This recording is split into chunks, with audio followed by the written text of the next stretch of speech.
Meu nome é Marcelo Zarski e se você for construir uma máquina do tempo num carro que seja com estilo.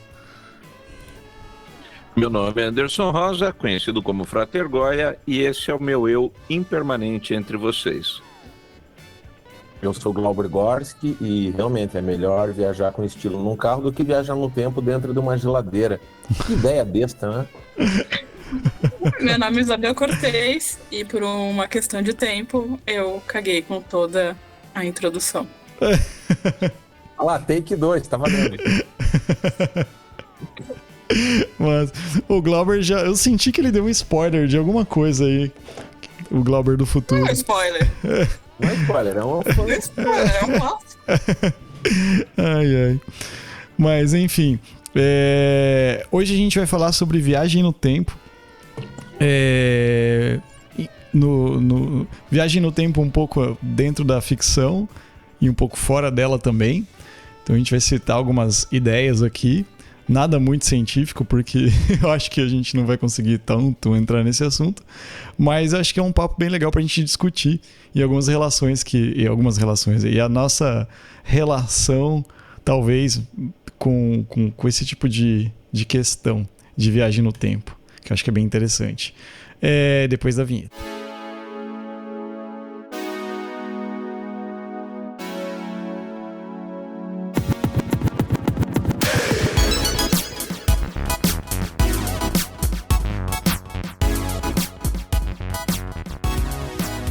Então assim, vou fazer a introduçãozinha, porque eu tô seguindo exemplos da Bel e do Goya, tô fazendo um roteirinho antes, né? Isso, nessa temporada nova aqui, a gente tá chique. Então eu vou falar um pouquinho, rapidinho aqui, sobre algumas ideias que a gente pode levantar nesse podcast, até para ter isso como referência, né? Então vamos lá, para você ouvinte que está nos ouvindo agora, não sei em que tempo você está ouvindo isso, mas existem algumas teorias diferentes sobre viagem no tempo. Uma delas é a dilatação do tempo, que é uma consequência da teoria da relatividade do Einstein. Outra seria que seria possível viajar no tempo através de buracos de minhoca, que são atalhos no tecido espaço-tempo, né?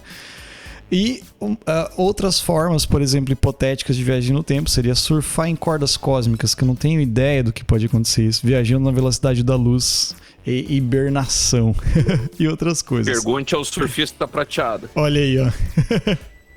E daí, assim, a gente tem, acho que pode elencar 3 tipos de viagens no tempo, que eu acho que é o que aparece bastante na ficção. E eu não sei daí nessa parte da ciência se é bem assim ou não, mas a gente tem um tipo de viagem no tempo que seria uma linha de tempo fixa, né? Que seria que quando você viaja no tempo você não altera o presente. Então se você vai pro passado resolver algum assunto, você não altera isso, né? Porque isso já estava feito, vamos dizer assim. Tem a linha do tempo dinâmica, quando você viaja e você consegue mudar alguma coisa, né? A primeira linha, por exemplo, o Dark, na série da Netflix, teria essa, vamos dizer assim, essa ideia, né? Você volta, mas você não vai, você tá quase que numa coisa que já tá predestinada, vamos dizer assim, a acontecer. Quase que num looping, né? Se a gente for pensar, né? E a linha dinâmica é quando você volta e consegue mudar alguma coisa. Um exemplo é o De Volta para o Futuro, que o Marty viaja no tempo para tentar fazer com que a mãe dele se apaixone pro pai dele, para ele existir, porque essa que é a ideia, a premissa, vamos dizer assim. E a outra ideia seria tipo de ter coisas, cronogramas alternativos, que na explicação que eu achei seria mais ou menos tipo que tem um cronograma original, e quando você fez uma opção dentro dessa ideia de tempo, ou dessa linha de tempo, você gera uma linha, e isso podia acontecer de uma outra forma, gerar outra linha, e você gerava várias linhas de tempos diferentes. Eu creio que um exemplo disso daqui seria esse filme do Flash novo, ou até mesmo o Loki, né? Que tem essa pegada até mesmo de um multiverso, né? Tipo, na linha se você volta pro passado, você cria essa linha que você voltou, ela vai continuar existindo, mas você, a partir daquele ponto que você voltou, você vai estar criando outra linha, sabe? Então, coisas assim. Então, mas para deixar inteirado mais ou menos do que a gente vai estar falando aqui. E depois eu anotei algumas outras coisas assim à parte, que eu vou jogando conforme a gente vai trocando ideia. Mas enfim, passo a bola aí, porque sei que vocês querem falar e eu não quero falar sozinho. Bom, é que na realidade, assim, a nossa percepção humana, ela sempre vai estar condicionada àquilo que a gente percebe e conhece no momento atual dessa percepção. Então, todas essas teorias de viagem no tempo, elas começam de acordo com essa possibilidade aí, que nem o H.G. Wells, vou voltar no tempo, vou para frente, vou para trás lá na máquina do tempo, e num mesmo sentido, quando você vai avançando, né, que nem o De Volta para o Futuro, que vai explorar essa coisa de alterar o tempo, né, e alterar os acontecimentos, você vai parar em linhas de tempo alternativas, todas essas coisas. Já existe, por exemplo, hoje uma outra teoria que diz que existem regras no universo que, por mais que você volte para o passado e tentar matar o seu avô, de alguma forma isso não vai acontecer, né? Então, hoje a nossa percepção de viagem no tempo já é outra de 30, 40 anos atrás, quando De Volta para o Futuro foi feito, né? Então, hoje já se sabe, por exemplo, que o paradoxo temporal não é uma regra fixa, né? Principalmente dependendo do modelo de física que você vai atuar. Só que para o ser humano isso sempre é fabuloso, né? Tanto é que, por exemplo, o livro, né?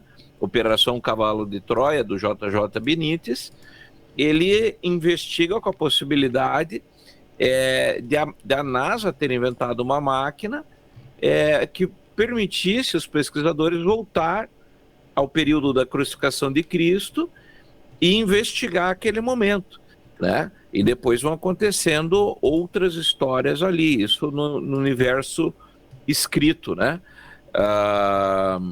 Então, a gente, quando pensa nesse conceito de viagens no tempo, você tem que entender que física que você está usando. Você está usando uma física newtoniana, física quântica, teoria das cordas, né? A teoria das supercordas. Qual teoria que você... Ou apenas um multiverso sobreposto, né? Por exemplo, tem aquela série Fringe. Fringe é uma série que trabalha com vários universos sobrepostos, né? E, inclusive, lembra um pouco a questão da magia enoquiana com a história dos éteres, porque quem não assistiu, assista a série Fringe, que é muito legal.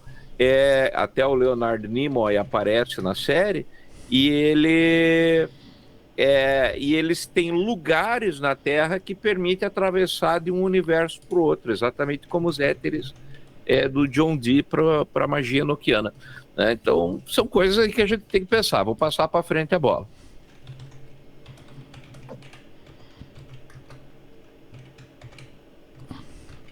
Bel, pode falar aí, entra aí. É que eu não sei se eu tenho grandes pensamentos abstratos em relação a... Vocês estão conseguindo me ouvir? Sim. Sim, tá ótimo. Tá. Porque eu acabei trocando por outro fone e coloquei o fone Bluetooth. Então, mas... Eu preciso pensar um pouco, porque na verdade, eu não sei, toda vez que tem um filme, uma obra com essa questão de viagem no tempo, é uma coisa que eu fico muito incomodada, assim, sabe? Porque eu sempre tenho aquela sensação que o presente hoje é o passado do futuro, né? Então, a viagem no tempo não existe porque nunca ninguém do futuro apareceu, né? E a resposta tá aí, é fácil, né? E o que é o tempo, né? O que é o tempo dentro da realidade, né? O que é se não é uma sensação abstrata, não sei. Tem a impressão que é uma relação abstrata que a gente tem, não é uma coisa real, assim, não sei. Aí é a minha visão das coisas, assim. E lidando com escalas de tempo muito grande, eu sempre acho que a gente fica muito restrito, sabe? Não sei. Né? E acho um tema bem complicado, assim. Pensando bem. Ele é complicado, ele pode ficar só mais complicado, né? Porque intrinsecamente, pelo menos no cinema, né, e na televisão, quando você tem roteiros que se propõem a trabalhar a temática da viagem no tempo, a chance de cair em armadilhas, ela é extremamente grande, né? Mesmo os filmes mais populares e clássicos, como O De Volta para o Futuro, né, o Exterminador do Futuro, eles caem em armadilhas de roteiro que são insolúveis. E aí você tem que ter uma certa suspensão da descrença, cientificamente falando, né? Para poder se deleitar com a obra, né? Porque realmente não faz sentido. A partir do momento que a gente tem como pauta a nossa vida, né? Filosofando um pouquinho, né? Que a nossa vida é uma cronologia em linha reta para frente, é inconcebível a gente conceder a chance de que há a possibilidade de uma viagem no tempo que de alguma forma possa provocar algum tipo de interferência, né? Dentro das... Não são teorias, né? São processos imaginatórios, né? De você viajar no tempo para o passado e nesse passado você simplesmente ser uma testemunha ocular, invisível, como se fosse um fantasma, sem a chance de uma interferência, talvez fosse uma forma mais sábia de entender isso. É possível que haja viajantes do tempo aqui ao nosso redor, mas que a gente não enxerga e eles não têm a menor chance de interferir, mas que se consolidam com o entendimento do que está acontecendo com a humanidade, e talvez a humanidade possa ser melhor lá na frente. Na verdade, esse é um caminho inevitável, porque é o que a gente faz, né? A história, a história escrita, né, e estudada pelo ser humano, é para isso, é para que a história não se repita, porque o modus operandi do ser humano é fazer sempre as mesmas coisas. Tanto num espaço micro, a gente na rotina, no nosso dia a dia, quanto no macro. Né? A humanidade, ela sempre está fazendo as mesmas coisas. E o cinema, enquanto escapista, né, fantasia, ele é muito sedutor nisso, né? Da gente poder pensar assim, se eu pudesse voltar no tempo, né, e fazer as coisas diferentes, né, o que eu faria? E aí essa é uma subgênero, né, um subgênero de filmes de viagem no tempo, que é o caso do De Volta para o Futuro e Exterminador do Futuro, é o caso do Peggy Sue, Seu Passado à Espera, né, que a mulher já, mãe da família, ela volta consciente, né, de uma forma fantástica para o período dela de colegial, né, a felicidade não se compra, não deixa de ser isso, o cara tem a chance de revisitar a vida dele enquanto testemunha ocular de uma vida onde ele não existia, o quanto isso teria... É como se ele tivesse viajado para um universo multidimensional à parte, né? Mas essa questão da multidimensionalidade, ela já é muito recente, né? Eu não sei exatamente na cultura popular como que se deu esse crescendo e de toda essa, hoje em dia, essa exaustão, né, de viagens, filmes, né, e séries e livros com viagem no tempo, misturando com multiversos, ficou uma coisa meio que tomando conta de tudo, né? Mas começou tudo, que eu saiba, com A Máquina do Tempo do H.G. Wells, enquanto obra literária, né? E os filmes, né, do próprio dele, mas são filmes que aquela máquina do tempo, ela viaja para o futuro, né? E sim, ele tem a chance de voltar para o momento presente dele. Ela vai nos dois sentidos. Ele viaja para o passado também? Uhum. Viu? Acho que ele volta no final, né? Então, ele volta no eu não presente, lembro. porque ele viaja tanto. Não, o filme é antigo pra caramba. Tem uma versão nova, né, também, né? Viu? O Planeta dos Macacos também é sobre viagem no tempo. Também, né? Sim. Olha o spoiler. Viu? Vai. Essa ideia, por exemplo, de viagem no tempo, uma ideia também que sempre tem na ficção, que é, sei lá, alguém do futuro que volta pro passado para impedir algo muito ruim ou alguma coisa que vai acontecer no futuro, né? que é o Exterminador do Futuro. Planeta dos Macacos. Planetas. Aquele... Chegada, né? A Chegada. Não, o Planeta dos Macacos não, aquele outro com... Os 12 Macacos. Os 12 Macacos. Eu ia falar dele, Tem os 12 Macacos, tem também um que é muito estilo 12 Macacos, que é dentro de um... É tipo uma audionovela, vamos lá, do Paciente 63 do Spotify, né? Que é tipo um negócio bem interessante também, que é a mesma ideia. Então, Seu Jorge com a Mel Lisboa, se não me engano, né? Que é bem legal a narrativa e tal. E o que eu vejo sempre que acontece é sempre que nem nos 12 Macacos, que nem a Bel colocou, o Bruce Willis, ele é mandado de volta. Aí muitas vezes ele é mandado em um tempo errado, né? Ele vai lá mais pra trás da onde era, daí ele é ferido, daí ele é mandado de volta, daí ele é como se fosse uma linha só, né? Por exemplo, o tempo, né? Como se fosse essa ideia, tipo, deu merda aqui, vamos mandar alguém lá atrás pra tentar achar onde que deu merda pra gente tentar consertar o que vai vir aqui, né? Não tem essa possibilidade de que, por exemplo... Vamos pensar assim, né? Se você tá indo numa linha, né? A vida tá indo numa linha e você volta pro passado, dá a impressão de que essa linha, ela vai continuar e você vai criar uma outra possibilidade, sabe? Talvez. Ou não. Como que você... Qual que é... O que vocês pensam disso daí? Porque é bizarro, né? Lá. Mas é que aí essa história entra no efeito borboleta, né? Sim. Onde você alterando mesmo uma pequena coisa... Você altera todo o futuro e se baseia naquele...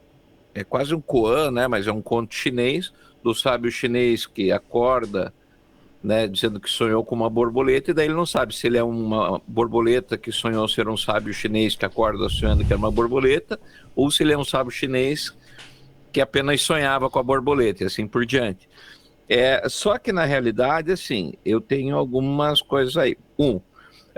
Eu, principalmente do ponto de vista como consumidor aí de ficção, eu vejo que a maior parte desses textos, desses livros e filmes, parte da premissa de você resgatar o passado da lata de lixo.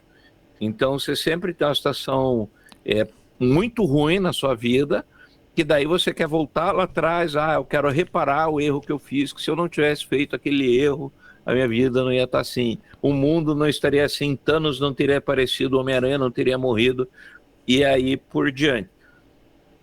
E que eu acho que na realidade esse é um exercício de meia-culpa, nesse caso aí, e que se choca no fundo, até com o conceito, né, do eterno retorno lá do Nietzsche, que acho que você citou no pré-roteiro que você fez, que existe até a nossa capacidade humana de sempre repetir o passado, né? Então, por exemplo, você pega, que nem no tarô que nós temos os príncipes, né, como cavaleiros em bigas, né? Aí você tem lá o Ben-Hur é o playboy de hoje dando ferro com a moto, né? Então a gente não inventou nada, nós apenas repetimos padrões, né? O ser humano, ele se mete com padrões cíclicos, e daí acho que entra na pergunta que você realmente fez aí, que é essa história, né? A gente consegue mudar algo, né? Ou a gente consegue apenas repetir algo. Inclusive não é sobre isso, mas esse filme que o Glauber não assistiu, qual que é esse de guerra agora que apareceu no começo do ano, que ganhou o Oscar lá? Nada de novo no front. Nada de novo no front. Para mim, assim, foi muito essa noção de déjà vu, justamente por isso, porque é um filme que apenas mostrou a inevitabilidade da guerra, que a guerra sempre é uma merda e que sempre ocorrem as mesmas coisas no front, né? Então a gente é o repetir, né? A gente repete ciclicamente as coisas, e aí além disso tem um outro porém dentro desta premissa, que é o efeito Nostradamus, né? Que eu já citei, acho, em outros episódios, que o ser humano tem a tendência de testar a profecia. Então eu digo assim, olha, não aperte o botão, não use a arma nuclear, porque isso vai destruir o mundo. Aí sempre tem um otário que diz, imagine, já usaram Hiroshima e Nagasaki e nada aconteceu, o mundo continua aí. Quer ver? Vamos soltar 3 agora, você vai ver que não vai dar nada. E aí pronto, puxa, deu. Ah, nossa, que merda, né? Então o ser humano, ele sempre faz isso, ele testa a profecia e ela se concretiza. Então a gente essa coisa, né, de cíclico, repete. E a incapacidade, né? Só para fechar o raciocínio, tem aquela história, inclusive nos Sapos e Príncipes eles citam, que eles botaram um pedaço de queijo, né, num labirinto e queria ver a capacidade que os ratos tinham de aprender o caminho. Então os ratos, a primeira vez, foram se batendo pelo labirinto, tal, acharam o pedaço de queijo. Dali a pouco eles pegavam o mesmo rato, tirava do labirinto, colocava, ele já ia meio que direto. E o tempo entre ele ser colocado no labirinto e chegar no queijo, ele diminuiu cada vez mais, porque demonstrava que o rato tinha aprendido. Aí eles tiraram um pedaço de queijo e soltaram o rato. Aí o rato ia lá e nada, né? Depois foi de lá e nada. E pela terceira ou quarta vez que aconteceu isso, na quinta vez o rato parou de ir, porque ele percebeu que já não tinha queijo lá. Então, foda-se, né? E aí eles repetiram o mesmo experimento numa escala humana. Eles colocaram uma nota de $100 no meio do labirinto, colocaram os seres humanos e soltaram. E repetiu exatamente a mesma coisa. O ser humano aprendeu o caminho, foi cada vez menor a curva, né, de tempo até chegar no labirinto, só que quando eles tiraram a nota de $100, as pessoas continuaram procurando. E aí existe uma lenda que em algum laboratório, em algum lugar, ainda tem seres humanos buscando uma nota de $100 que não existe. Porque a gente tem a tendência de não aprender com o próprio erro. Fecho minha fala. Ou montar uma religião, né? Os $100 voltará. Isso, a igreja do 7º dígito.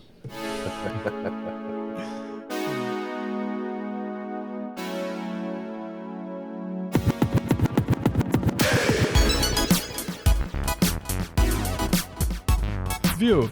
Tem uma ideia também que aparece em alguns filmes e séries e tal, que é o lance também de, que nem a gente falou aí, de querer consertar algo que tá muito ruim, que pode dar uma merda no futuro. Mas tem umas coisas que acontecem, que nem o Glauber tava falando no começo, antes da gente entrar na gravação, sobre o predestinado, né? Que é uma ideia de viagem no tempo que é mó maluca, né? Porque vocês já viram Predestinado, Bel e Goya? Esse filme? Eu não me lembro se eu assisti o Predestinado. É difícil, eu acho que não. Sinopse desse filme. Sim, é difícil. É que, bom, é um filme não é tão novo, mas eu vou pegar um exemplo, por exemplo, do que acontece no Predestinado, o que acontece, por exemplo, na série Dark, que todo mundo aqui viu. Lembra na série Dark que tinha aquela policial, a Charlotte?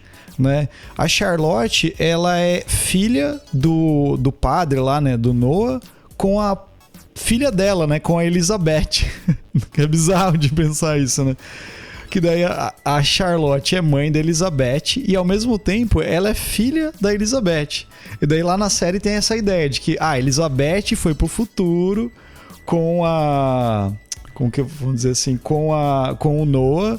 Eles tiveram um bebê, que é a Charlotte, que foi levado pro passado. E, cara, é muito bizarro isso de pensar. Então, assim, mas da onde que veio? Qual que veio primeiro? Daí, cara, naquele lance do paradoxo e tal. Paradoxo do avô que fala, né? Isso, né? Ou não? Não, no paradoxo. Mas não é exatamente o paradoxo do avô, né? O Dark ele quebra isso. Ele quebra, é verdade. Você é filha da sua própria... Da própria filha. É filha da própria filha. Exatamente. E mãe da própria filha. Então ele criou Sim. Aí, mas é um paradoxo ainda, né? É maluco, né? É um nó, não é um paradoxo. Né? É um paradoxo... é verdade. Se você volta no tempo e mata seu avô, você não tem como Exatamente. Existir. E no Dark, não. Ela volta... ela é filha, né, de uma determinada pessoa que depois, ela voltando no tempo, se tornará filha dela. Filha dela, exatamente. Que é o que acontece com a... Que é o que acontece com a máquina de viajar no tempo, que a mulher leva pro relojoeiro e ele vê a planta da máquina, e ele lê o livro que ele nem tinha escrito ainda, né? Tem um episódio do Doctor Who que acho que ele fala como... Ele cita um pouco disso, que é ele viaja no tempo, leva a partitura pro... Ele explica sobre paradoxo, né? Ele viaja no tempo, leva a partitura pro Beethoven e fala, ó, toca isso aqui. E era uma composição foda do Beethoven, daí ele compôs a música. Então, se ele não tivesse levado, talvez o Beethoven nunca teria... Sabe, rola bastante disso em Dark. E o Predestinado rola isso no filme. É que assim, seria legal vocês assistirem, né? Em vez da gente dar um puta de um spoiler, assim, mas ele fala um pouco dessa questão. Tem um personagem que. O Glauber falou, é muito difícil de dar a sinopse do filme, cara.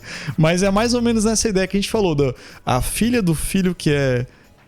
Você é filho do seu próprio filho, então você é seu. Olha.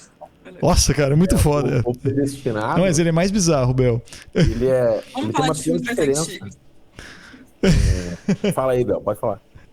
Eu ia falar pra gente falar de filme mais antigo, vocês estão pegando um filme muito novo. Tem um outro filme muito recente também que eu vi que fala sobre viagem no tempo, mas eu não vou abrir a boca aqui, porque senão Tá. eu vou dar um spoiler. Então tá. Então vocês se seguram um pouco também. Eu tava Beleza. pensando em filmes.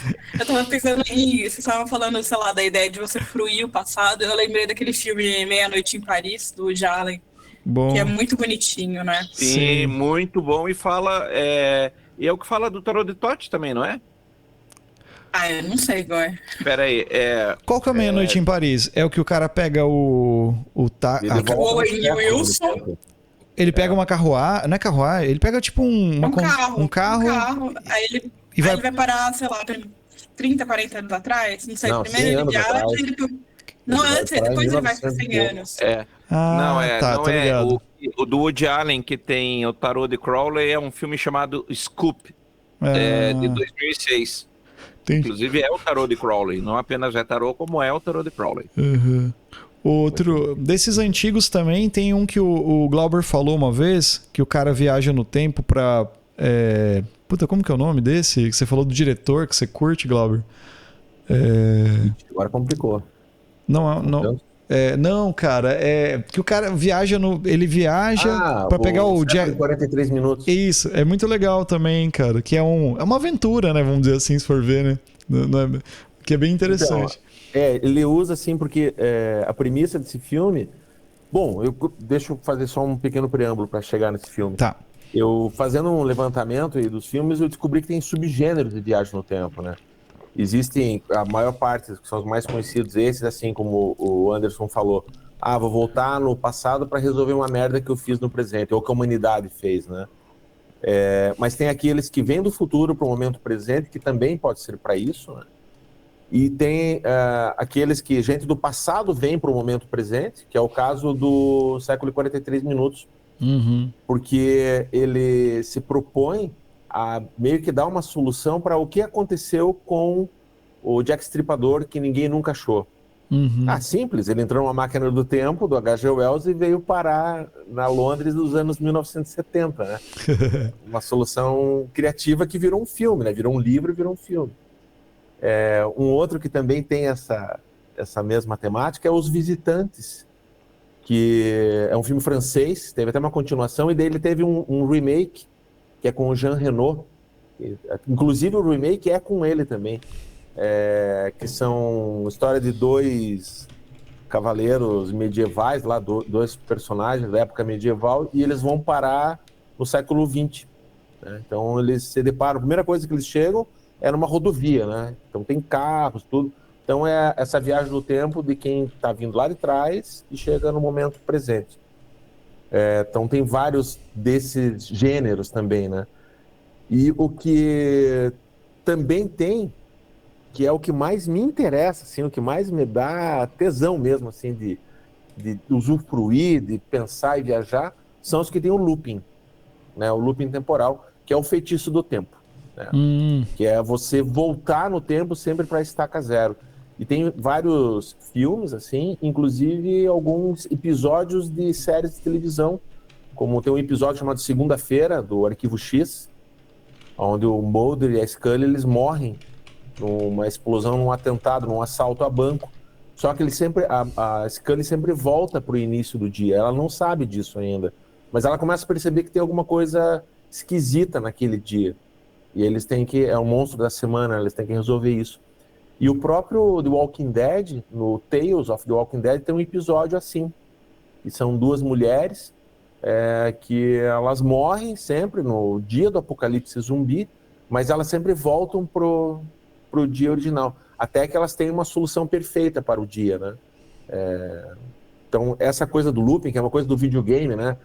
Eu morri no jogo, né? Volto pro checkpoint anterior ou começo o jogo do zero. É uma coisa que a gente tenta na vida da gente, né? A gente faz isso o tempo todo, né? Puta, se pudesse voltar na época da faculdade, será que faria aquele curso? Se eu não tivesse entrado naquele trabalho, será que, né? A gente quer reparar os nossos erros, né? E muitas vezes deixa de viver o hoje tentando resgatar um passado.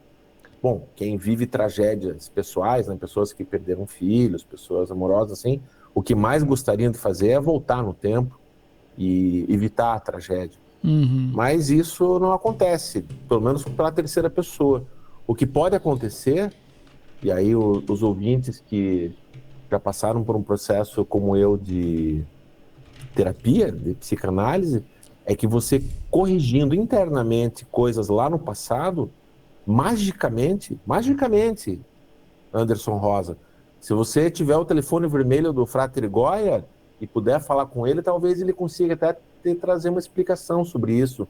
Magicamente, quando você modifica algo na tua percepção, na tua memória, inclusive imaginativamente, quando você muda o teu passado, o teu presente muda de uma forma incrível, assim mesmo. A ponto de, na terapia, eu lembro disso, era terapia psicanalítica, né? Depois de um tempo, a terapeuta falou, lembra que você falava tal coisa? Eu falava tal coisa? Sim, tal evento te aborrecia. Eu falei, aborrecia? Ela falou, você não consegue lembrar disso? Eu falei, não. Ela falou, é inacreditável, parece um milagre mesmo. Ela falou, a psicanálise é incrível nesse aspecto, da gente reparar traumas antigos que vão modificar essa nossa rotina diária, né? As crenças limitantes e nossos medos, nossos anseios, nossos desejos.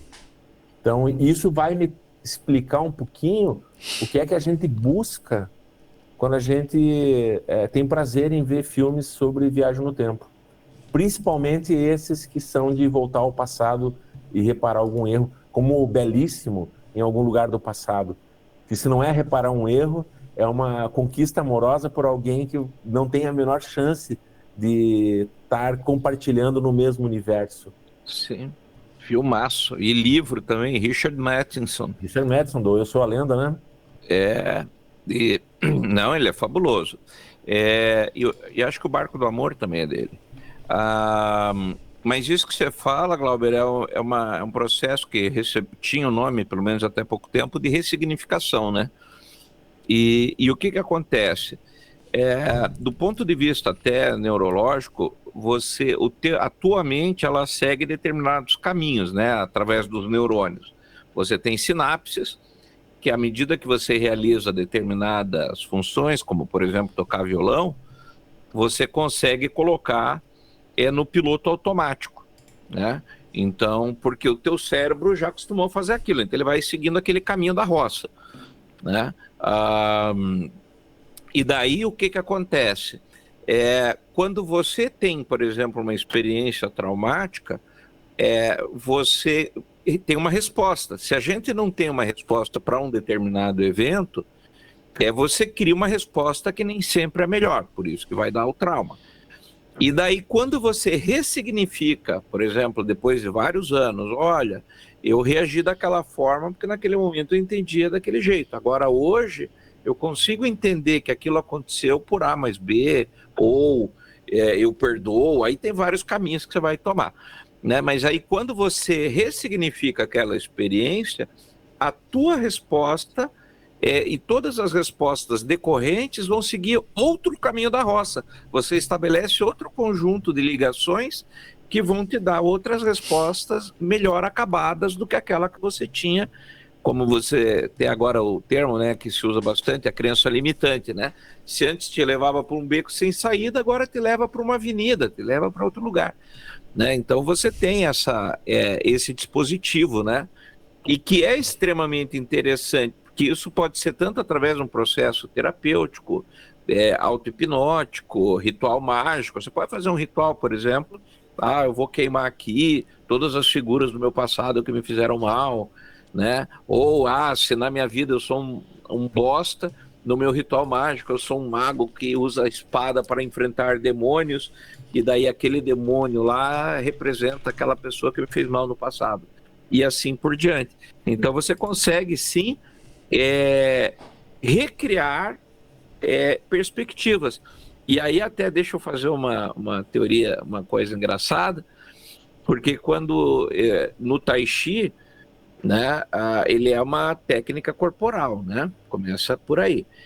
Então, assim, se você entende do ponto de vista psicológico, né, que você tem traumas ou situações que vão gerar determinados comportamentos, então as doenças psicossomáticas, né, então uma coisa na tua cabeça é capaz de afetar inclusive seu corpo, muda sua postura, né, você vai ficando com a postura resignada, você começa a deixar de ter contato com as pessoas.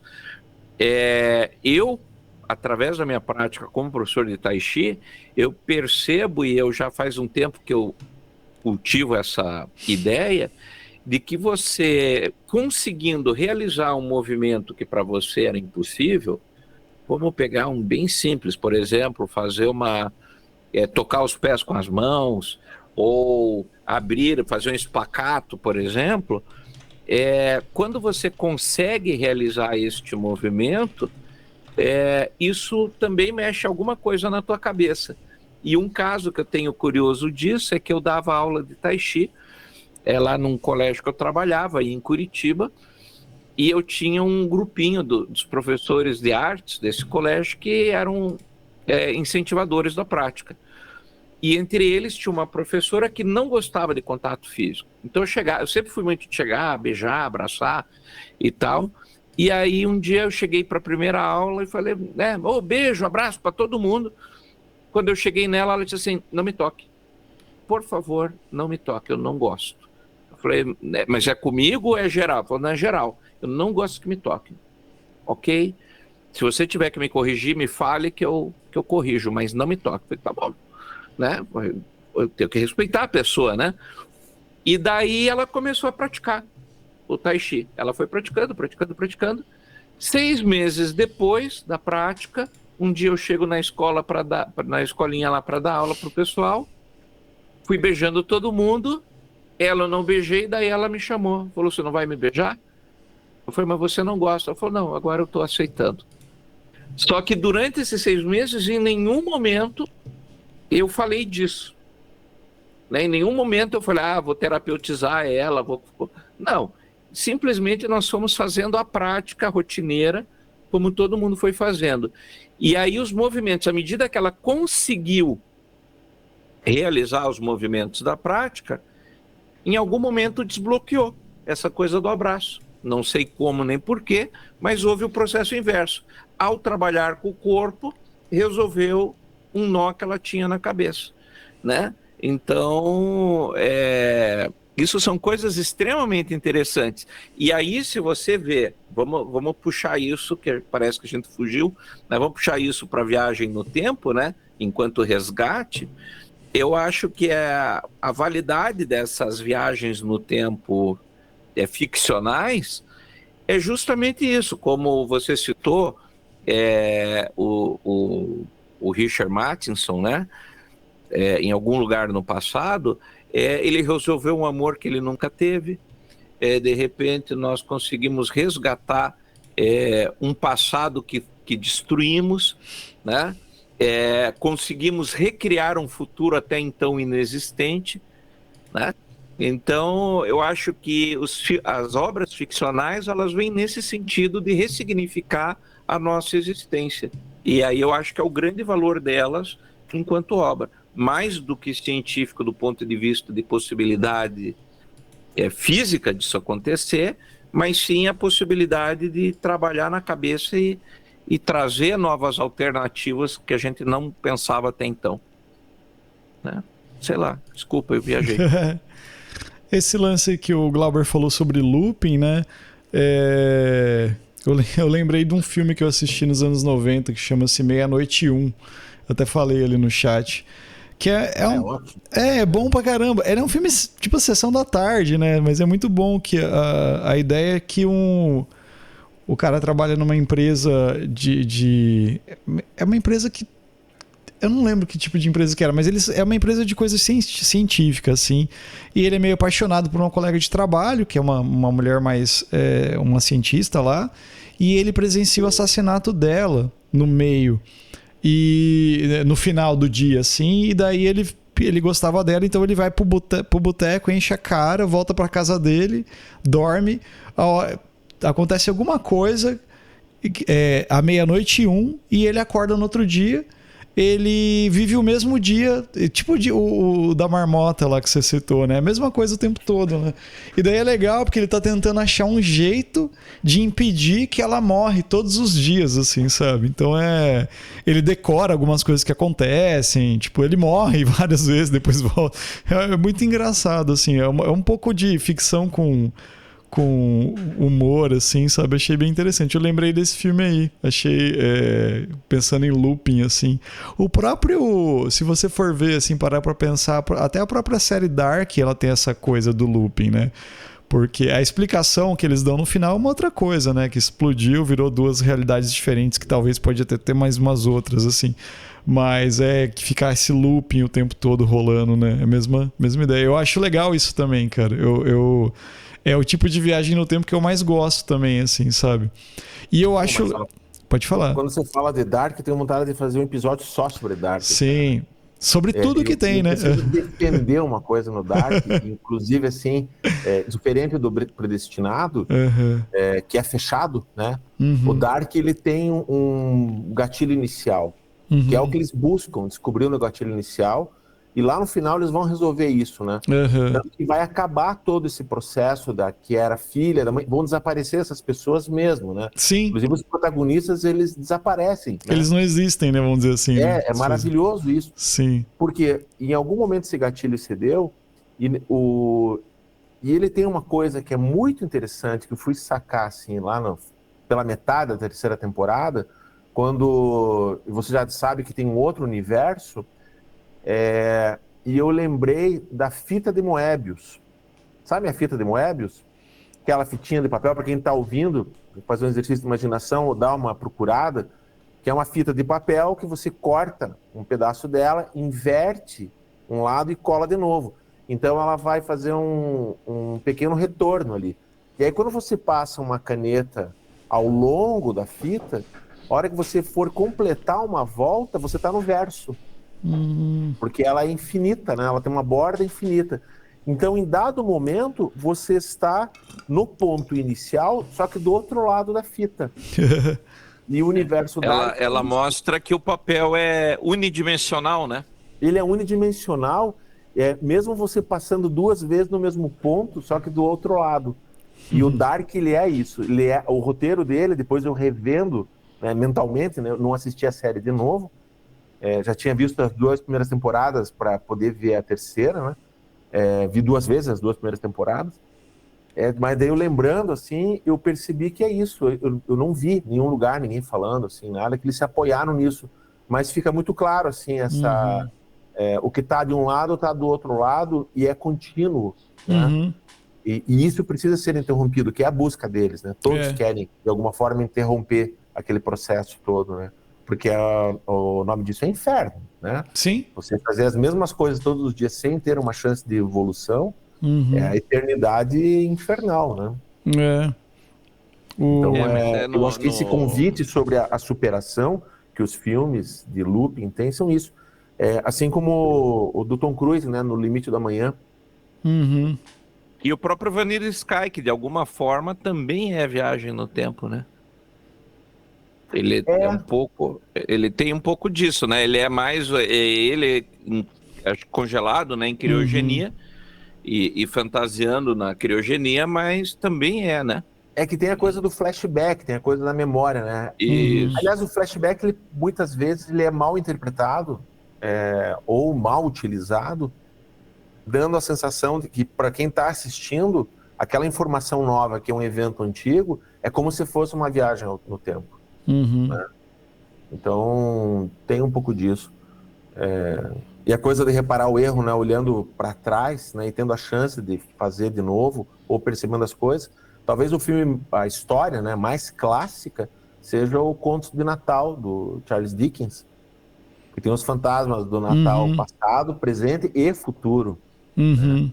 O Então, tal qual Scrooge um lá, né? fantasminha, né, o personagem passa a ser um fantasma também, ele faz essa viagem temporal, né, varrendo a linha do tempo, né, e ressignificando, né, usando o termo, né, ressignificar o seu presente. Maravilhoso. No budismo, por exemplo, inclusive, essa coisa de karma, né, dentro do budismo você tem o conceito de roda de samsara, que é você estar eternamente, né, fazendo as mesmas coisas dentro dessa questão de tempo cíclico. E aí a questão é que quando você rompe a roda de samsara, você não para, por exemplo, eu não resolvi meu karma, por exemplo. Você passa por um novo patamar. Então não é um círculo, ele é uma espiral. E aí você fica girando ali, sempre no mesmo plano, até que alguma coisa acontece, né? Você muda o comportamento, você para de fazer padrões repetitivos, né? Etc. E daí você passa para o novo patamar. Então agora eu vou repetir outros padrões. Aí, não, agora eu resolvi esse, vai para um outro patamar. Então, dentro desse contexto, ele sempre vai num crescendo, né? Num movimento de espiral circular, né? Visto de cima, você vai ver como circular. Mas vendo lateral, você vai ver que é uma espiral, né?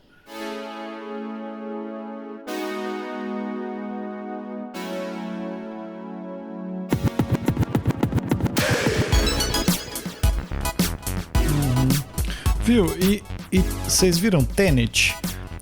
Né? Tem uma pegada assim, mas os filmes do Nolan, nossa, cara, eu não consigo. Eu só assisti, cara, eu não tentei entender nada das coisas que acontecem. Tanto ele quanto Interestelar são filmes que tem essa pegada assim, mas não sei. É muito pira. Eu tô louco pra ver o Oppenheimer, né? Que é dele também, né? Sim. Vamos ver como é que vai ser, né? Mas tem um pouco disso daí também.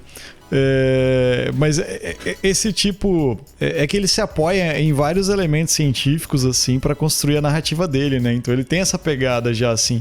É dele aquele filme Memento? Que é o... Sim. É dele Amnésia. também? Amnésia, né? Que tem essa... Assim, não é sobre viagem no tempo, mas ele é construído todo bagunçado, né? A linha do tempo do filme e tal. Então ele já tem essa coisa, né, tipo, de fazer as pessoas se sentirem um pouco diferentes, assim. O Tenet eu achei muito, muito loucura. Eu gostei pra caramba, mas ao mesmo tempo eu falei, caralho, mano, o que esse cara pensou? Porque é nessa pegada.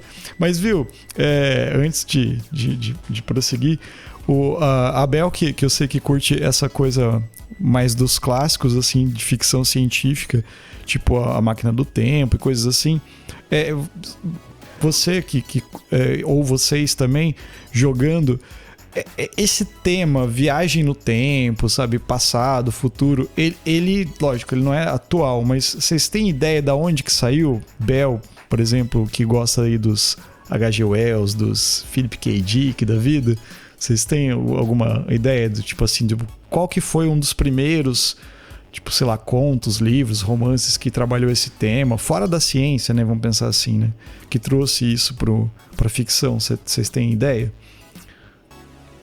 Não tenho ideia, pra falar a verdade. Eu nunca tinha pensado sobre isso.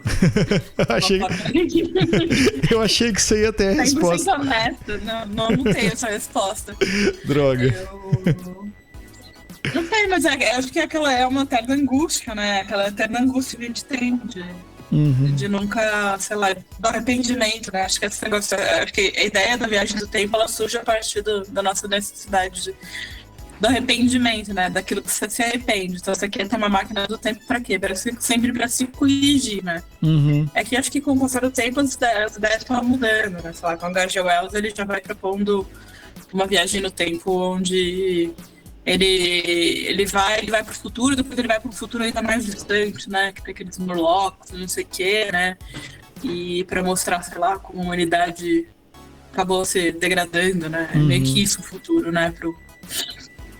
Na realidade, eu acho que na realidade é ele o primeiro registro, assim, formal, né, do conceito de uma viagem no tempo, é ele. Eu acho que é o H.G. Wells, né? Concordo aí com a Bel. E aí, curiosamente, né, a Bel é um exercício, curiosamente, apesar dele ser um livro sobre viagem no tempo, ele fala dessa ideia, é um exercício de futurologia, né? Que hoje você tem, inclusive, isso é um ramo bem forte, mesmo na própria economia, você tem, por exemplo... Carólogos. Mas você tem, por exemplo, que nem o Aldous Huxley, quando ele vai investigar, né, também conceitos de futuro, né? Você tem o próprio Clube de Roma, que paga pessoas para investigar. Você tem, inclusive, o Yuval Harari, o autor do Sapiens, né? Então, ele escreveu lá o Homo Deus, 21 lições para o século XXI. Isso são exercícios imaginativos de futurologia, né? Então, eles imaginam futuros possíveis. E o H.G. Wells, para mim, é o cara que começou. É isso aí, né? Imaginar um futuro possível.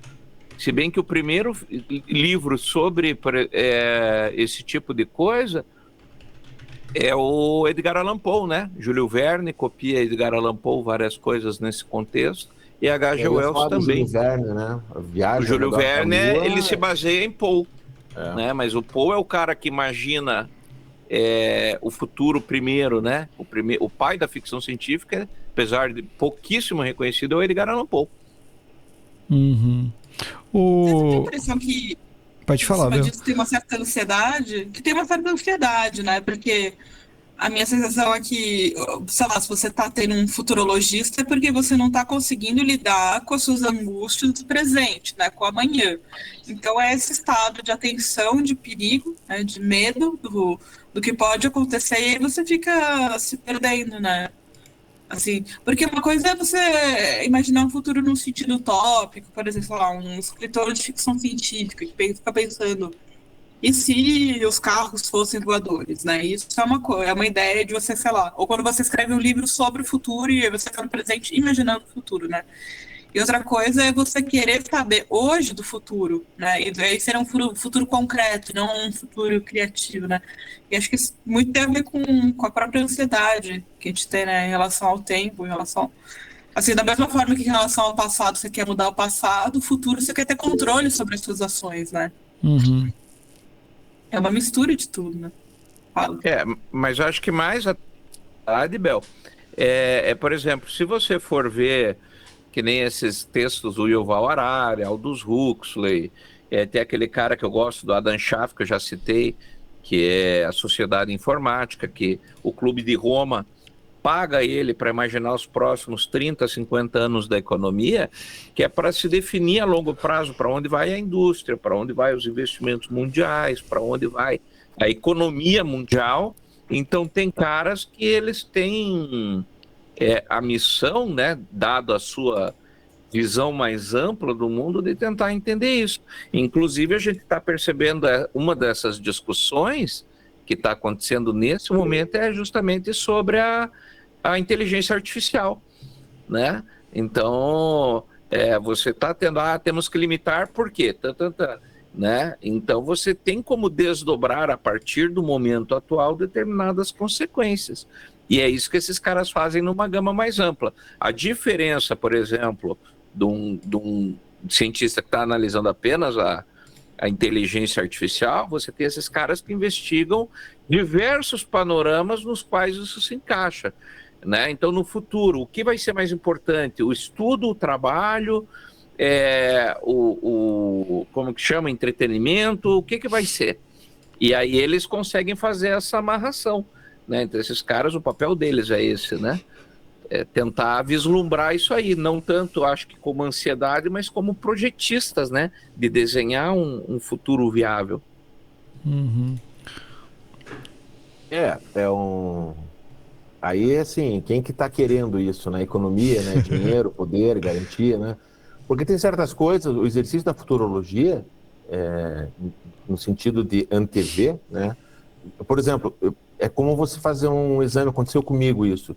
Fiz uma vez um exame médico, né, assim, de rotineiro, aí eu tava tudo certinho, tudo uma belezinha. Aí o médico falou assim, não tá bem, era um médico que eu ia sempre, né? Eu falei, como não tá bem? Ele falou, olha o teu nível de açúcar. O nível de açúcar, que é o limite da glicose lá, é 100, né? Tava 95, falei, cara, tá super bom. Ele falou, como é que tava o ano passado? Tava 92, e no ano anterior, 89. Ele falou, para onde você acha que vai esse gráfico? Então, você olhar para o futuro de acordo com a informação que você vem construindo, né? Isso. Então, não precisava ser muito inteligente para entender que eu precisava, a partir daquele momento, deixa eu prestar atenção nisso. Pisar no freio. Eu pergunto para vocês, assim, é possível, será, receber informações do futuro? Ou isso realmente, vocês acham que é só no campo da imaginação, da fantasia, né? É possível realmente essa viagem no tempo, se não física, né? Porque a gente fala muito aqui sobre viagem física, né? Fui para o passado, fui para a época de Jesus, fui para o futuro, né? Tem isso, mas receber informações. Por que eu pergunto isso? Primeiro, assim, em filmes sobre premonição, o próprio filme Premonição, né? Que tem um pouco dessa coisa quase que do looping, mas na verdade é só uma antevisão daquilo que pode acontecer, traz a sensação de que eu no presente posso modificar um futuro que é provavelmente o que vai acontecer, né? A hipnose, ela traz um pouco disso, né? Tem esse convite de você projetar em transe, se projetar daqui dado tempo, né? Daqui um ano, daqui alguns meses, daqui alguns anos. Eu já participei, inclusive, de uma sessão grande, assim, com muitas pessoas, e algumas pessoas que tinham facilidade maior de entrar em transe, foi jogado para elas, era um pessoal mais jovem, o hipnólogo, ele considerava isso, né? Ele evitava fazer com pessoas mais velhas, por questões óbvias, por questões fatais, mas ele pegou um pessoal mais jovem, e isso foi em 1997, e fez uma projeção para 10 anos, e pediu para o público fazer algumas perguntas, né? E o pessoal, eram 4 pessoas que estavam em transe. E aí, aquelas perguntas mais populares, né? Como é que vai estar o Brasil, não sei o quê. O Brasil vai ganhar a Copa do Mundo de 98? Os 4 falaram, não, o Brasil não vai ganhar a Copa do Mundo de 98. Mas ele não vai ser penta? Vai ser penta em 2002. Foi uma coisa, assim, que me impressionou bastante. Tanto quando chegou no final da Copa de 98, o Brasil foi jogar contra a França, né? Eu não assisti o jogo, falei para a família, falei, cara, desculpa, mas vai ser um vexame aqui. Aí me chamaram de pé frio, negativo. Eu falei, não, é que eu tenho uma informação, né? E ninguém levou a sério aquilo, mas eu estava muito envolvido no processo na época, estudando muito essa questão da hipnose, e todos os mecanismos utilizados ali por quem estava conduzindo a sessão foram muito criteriosos, assim, foi um trabalho, era um curso, era uma imersão muito forte, mas isso não envolvia uma tecnologia no campo químico, mecânico, físico, era algo extremamente mental, né? E eu lembrei isso tem um pouquinho, né, dos 12 macacos, tem essa coisa, né, dele sonhar algo do futuro, que na verdade ele não sabia se era uma lembrança ou se era uma projeção do futuro, né? E era um sonho da infância dele, onde ele via a própria morte, né, no final das contas. Mas eu lembrei de um outro filme, já jogando assim na esteira, que é um filme B que eu adoro ele, e eu vi ele no cinema, assim, nos filmes que fala, cara, eu vi esse filme no cinema. Chama-se O Príncipe das Sombras, um filme do John Carpenter, de 88, e era uma história de terror, que você passava numa igreja onde ia ter a manifestação do diabo, ele ia aparecer, o anticristo ia dar o sinal, não sei o quê. E só que tinha um fator muito interessante ali, é que as pessoas que estavam naquele lugar, todas elas sonhavam a mesma coisa. Elas sonhavam com uma mensagem que vinha do futuro. E essa mensagem que vinha do futuro, ela foi enviada de uma forma científica, através de transmissores. E falava exatamente para evitar uma certa pessoa que seria o anticristo, né? E aí eu fui descobrir que o John Carpenter, ele foi para escrever o roteiro, ele consultou um físico. E o físico, naquela época, tinha descoberto que haviam partículas atômicas, subatômicas, que viajam, e isso, não sei se são os quarks, alguma coisa, tem um nome técnico, ele viaja mais rápido que a velocidade da luz. Então ele vai para o passado. E aquela era como se fosse uma transmissão de rádio. Aquela transmissão, digamos, de rádio, se utilizava dessas partículas para enviar mensagens para o passado. Então era um filme de terror baseado num conceito físico, científico, nesse campo da possibilidade. E eu fiquei por um tempo pensando, cara, como é que você explica isso numa manifestação mental, né, psíquica, de você receber essa informação do futuro? Porque para o futuro todos estamos indo, de qualquer forma. Todos somos viajantes do tempo, queremos ou não, né? Mas o que vocês acham disso? Bom, Abel primeiro, vai, Abel, ela tinha levantado a mão. Não, era porque... Mas aí ficou muito pra trás do que eu ia falar. Eu acho que não sei se faz mais sentido. Não, era só sobre... O tempo, a gente volta pro passado, vai pro futuro, tá à vontade. Não, é porque você tava falando esse negócio do tempo, de poder mandar mensagem. Por exemplo, eu acho que o tempo, nesse sentido, é muito mais uma forma da gente se organizar no espaço do que, sei lá, o tempo seria muito mais uma ilusão, uma sensação de um fenômeno do que realmente um fenômeno em si, entendeu? Porque, eu não sei, eu sou geóloga, né, de formação, não de profissão, mas sou de formação, sou geóloga. E aí eu sempre trabalhei com distâncias e tempos, espaços muito grandes, e aí você fica meio que pensando, você se perde, assim, nos milhões, milhares, sabe? De anos, e você fica pensando se aquilo realmente é uma coisa concreta ou se a gente organiza no nosso cérebro a realidade de uma forma lógica, entendeu? Como uma sucessão de fatos, para a gente também não ter uma sensação muito, não sei, de destacamento da realidade, né? Não sei, mas ele também tem memória, mas a memória também não é uma coisa fixa, enfim, são... É engraçado. Você pode ressignificar, não é, né? Mas essa angústia, dá uma sensação de angústia isso. É muito parecido quando eu tive a informação de que quando você olha para as estrelas no céu, numa noite clara, né, uma noite escura, de céu limpo, né, com muitas estrelas, 95% daquilo que você está olhando não existe mais. Uhum. Né? Então, essa percepção do aqui e agora, que faz com que a nossa psique tenha um pouco de sanidade, ela é perturbada quando você tem essa informação de que eu estou olhando para o passado. Né? Como se alguém de alguma estrela distante de milhões de anos conseguisse olhar para a Terra e visse dinossauros nesse instante. Né? Uhum. E daí assim me pega. Isso me dá muita angústia. Inclusive hoje, né, essa é uma notícia do James Webb que ele fotografou, né, o choque de duas galáxias de 500 milhões de anos atrás. Né? Mas 500 milhões de anos agora. É outro dia. 500 milhões de anos para mim é outro dia.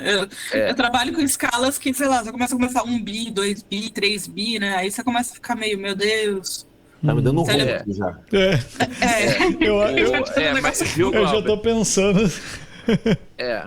Mas respondendo o Glauber, eu vou te responder daí como tarólogo. Na realidade, assim, o tarô, por exemplo, ele funciona como uma forma de você rasgar ou enganar essa percepção temporal. Então, quando, por exemplo, eu faço uma leitura anual, eu estou trabalhando com probabilidades. E daí, por exemplo, eu jogo... até aconteceu um caso esses dias, em que eu joguei para uma pessoa em dezembro, e ele tinha uma situação profissional, e eu falei, fique atento, porque em junho vai aparecer uma proposta para você. Aí ele falou, tá, mas eu já tenho 2 propostas. Eu tenho uma proposta, que era uma proposta da Europa e uma proposta aqui, de uma empresa daqui. E daí eu falei, não é essa, é uma terceira proposta. Só que você ainda não sabe dessa proposta. Essa proposta vai acontecer no meio do ano, em junho. Agora, acho que foi dia 3 ou 4 de junho, ele me mandou uma mensagem no WhatsApp e disse, eu preciso conversar com você. A terceira proposta apareceu, e era uma proposta dos Estados Unidos, né? Então, por exemplo, eu com o tarô eu consigo, de alguma forma, antever ou vislumbrar, eu prefiro vislumbrar, porque não é uma coisa tão exata, eu não consigo dizer assim, olha, no dia 10 de junho, às 20 horas, o teu telefone vai tocar, isso aí eu não consigo. Mas eu consigo perceber, olha, verifique que no final do ano a tua saúde vai estar debilitada.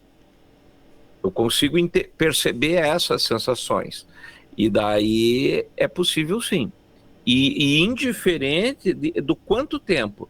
Por exemplo, se isso vai levar 10 anos, se isso vai levar 20 anos, né? É possível sim, tá?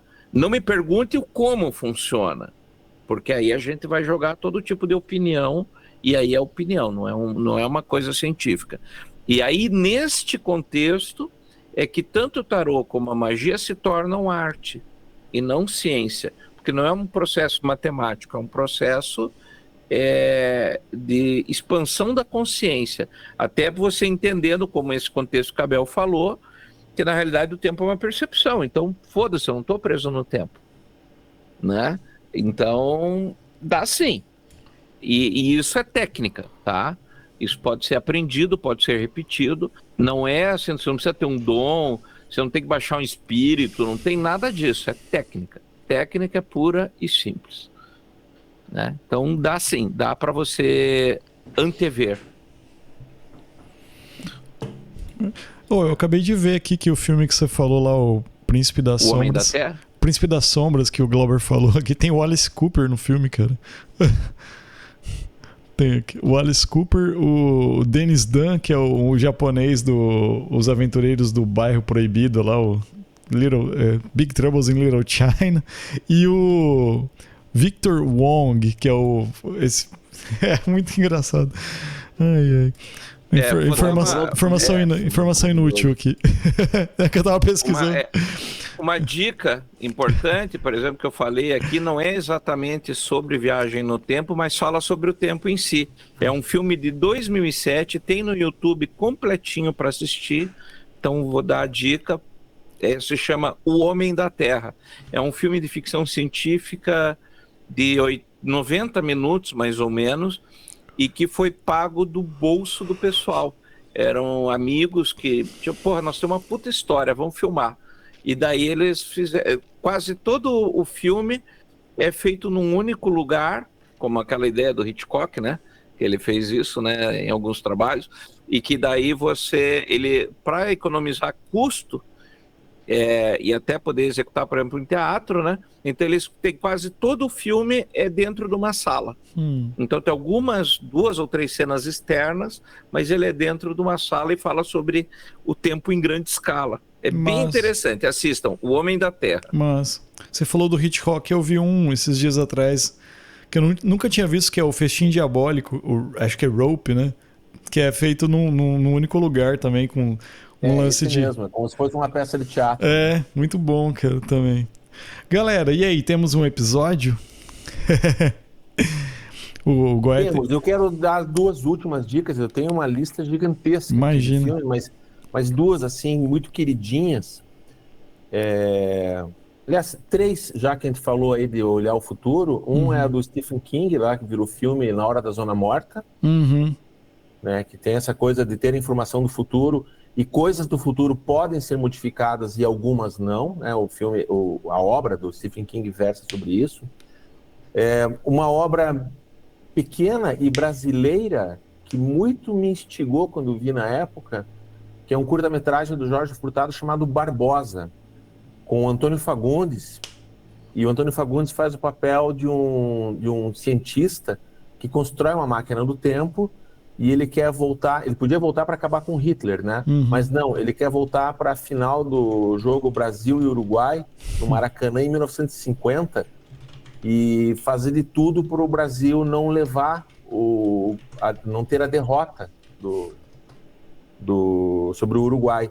E o nome do curta-metragem chama-se Barbosa. Barbosa era o goleiro do Brasil. Então ele viaja para o Maracanã, é muito legal o curta porque tem cenas da muito época. Bom, né? É muito bom. Eu não vou dar o spoiler, porque é muito bonitinho. Mas é fantástico, né? É muito legal. E deixar assim como para tirar um pouquinho as angústias e ter um pouquinho dessa praia da psicanálise, junto com a viagem no tempo, essa coisa de repensar o passado, né, ressignificar, se entender, né, enquanto indivíduo. É um filme que eu acho muito fofo, que é o Alta Frequência. Legal. Que o pai conversa com o filho, de né? comunicação com o passado entre o filho e o pai que já morreu, né? Uhum. E eles conversam com a mesma idade em épocas diferentes através de um rádio, de uma forma fantástica, né? De uma forma da fantasia. Mas é muito gostoso esse filme. Fica essa minha recomendação. Eu gosto também. Mas... eu vou dar 2 recomendações também aqui agora. Eu vou entrar nessa. São 2 filmes espanhóis que eu vi há um tempo já. Acho que tá no Amazon, Netflix, sei lá. Eu não sei os nomes em espanhol, mas eu achei aqui os nomes em português, que seria Crimes Temporais, que é um cara, basicamente, que ele tá sentado no quintal da casa dele e ele vê de longe alguma coisa estranha acontecendo no morro, assim, tipo alguém batendo numa mulher. Aí ele vai atrás de saber o que é isso. E daí ele vai descobrindo que aquilo que ele viu talvez seja ele envolvido naquilo lá, sabe? Ele que fez aquela... Ele viu ele mesmo batendo em alguém, sabe? Tipo assim. Então, se eu falar mais, vai acabar estragando, mas é mais ou menos essa ideia. Então, ele tentando desenrolar o que aconteceu disso daí. Num dia, vamos dizer assim. Se passa em um dia só, assim. E o outro é um filme que é meio que um drama, que é um meio drama fantasia, assim, que é Durante a Tormenta. Que é uma história mais ou menos de uma... É como se fosse, tipo assim, um menino que vive numa época, tipo Alta Frequência, consegue se comunicar com uma mulher que vive em outra época, tá mais no futuro, e eles moram na mesma casa, vamos dizer assim, só que eles, através de um... Eu não sei se é uma TV, eu não sei o que era lá, eles conseguem se comunicar. E daí tem uma parada que aconteceu num dia específico, que alguém morreu, e daí eles estão tentando se comunicar para tentar resolver isso daí. Eu achei bem legalzinho. É um filme de 2018, é mais atual, assim. Achei bacana porque é um filme, é espanhol, então dá a impressão de que a dramaturgia deles é diferente. Eu não sei, cara. O Glauber pode falar mais sobre talvez isso. Enfim, é isso. Bel e Goya. Posso dar minha... Não, minha dica não é dica, eu só reafirmar 2 filmes que eu acho legais de todos esses que a gente falou. O primeiro, O Feitiço do Tempo, né? O Dia da Marmota, porque eu acho que qualquer pessoa adulta tem que ter visto esse filme, pelo menos pela piada do Dia da Marmota, né? Porque tem dias na vida da gente que parecem o Dia da Marmota, né? Você acorda, você tem a sensação de repetição e de rotina. E outro filme que eu falei que eu gosto muito é o Meia-Noite em Paris, do Woody Allen, porque são filmes um pouco menos de ficção científica e mais sobre a gente repensando. Quer dizer, Meia-Noite em Paris é uma coisa mais glamurosa, mais como que seria as nossas expectativas em relação ao passado e como a gente imagina o passado e como que a gente lida com aquilo que a gente gosta, né? Isso Meia-Noite em Paris. Feitiço do Tempo é mais uma comédia, né? Sobre rotina e sobre como vencer, né? Como se tornar uma pessoa melhor, né? Dentro de um ciclo. Sei lá, minhas dicas seriam essas. Vou ser bem simplória hoje. Goya? Eu, na realidade, já prestei todos os argumentos possíveis e imagináveis, volte ao passado e assista esse episódio de novo para colher novas informações sobre o que eu teria dito no final. É isso aí então, galera. Muito obrigado de novo, Glauber, pela presença aí, Bel por entrar na barca de novo aqui do tema, e Goya sempre aí, que estamos juntos também. E vou terminar aqui com uma frase bem clássica de um filme de viagem no tempo, que é: ruas. Para onde vamos, não precisamos de ruas. Corra, Lola, corra! Corra, Lola, corra! Só para palavra final, o Glauber falou de um enigma no começo ali. Melhor um carro, né? Como que é? Melhor que seja um carro com estilo do que dentro de uma geladeira. Para quem não se tocou do que ele está falando, é porque originalmente a ideia do De Volta para o Futuro era que a máquina do tempo fosse uma geladeira. Olha aí. E entramos no loop temporal para você voltar e assistir o episódio inteiro para saber onde o Glauber falou disso. É verdade. Não tem um filme dos anos 80 também, que é os meninos que viajam dentro de um elevador? Na cabine telefônica? Bill e Ted. É uma cabine telefônica. Bill e Ted, com Keanu Reeves. É verdade. 3 filmes já foram feitos, inclusive. Tem um mais atual, que eles estão meio velhão assim já, né? Eu vi esse mais novo. Que é bem ruinzinho o novo. O Keanu Reeves... Imagino que deve ser péssimo. O Keanu Reeves é o Keanu Reeves o tempo todo, né, cara? Depois que ele fez o John Wick, ele encarnou o personagem e onde ele vai, ele é o John Wick. E ninguém mais consegue cortar o cabelo dele, né? Exato. Se pá, não sei, se pode ser até peruca, não sei. Vai que, né? É isso aí, galera.